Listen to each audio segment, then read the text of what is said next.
За половина метар под апсолутниот минимум измерен во 2008 година падна нивото на Преспанското езеро. Сега е 5 метри и 30 сантиметри под нормалниот водостој.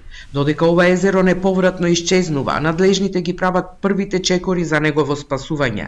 20 члена експертска група формирана од Министерството за животна средина изготви акциски план со извештаи и анализи, во кои се наведува дека човечкиот фактор и климатските промени, посебно во последните 30 години, се клучни за големите загуби на вода. Користење на водата за наводнување, поставување затворачи со кои се контролира истекот од малото во големото Преспанско езеро, бушотини за индивидуално црпење на вода, но и високите температури се причина за драматичниот пад на нивото на Преспанското езеро.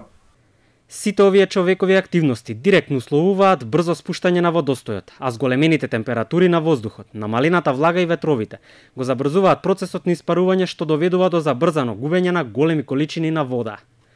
Реално на годишно ниво антропогените влијанија како што се црпењето, наводнувањето, спречувањето истекот мала во голема Преспа, истекувањето кон Албанија изгледаат, но ако се анализираат овие бројки, ќе се види дека и тие влијаат на тоа што му се случува на Преспанското езеро во изминатите 30 и повеќе години, се наведува во извештај на УХМР.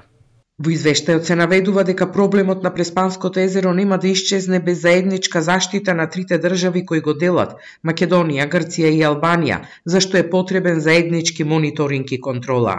Без континуиран заеднички хидрометеоролошки мониторинг и мониторинг на користење на водите од страна на сите три држави, тешко може да се изработи биланс на водите во сливот и на езерото, а без заедничка заштита од страна на трите држави, тешко може тоа да се заштити, стои во извештајот на УХМР.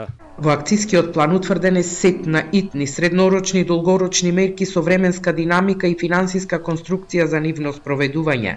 Документот е доставен до владата минатата недела, која пак ги задолжи сите институции кои се вклучени да се произнесат за потоа да се усвои акцискиот план и да се пристапи кон негово реализирање во најбрз можен рок, се вели во информацијата од Министерството за животна средина.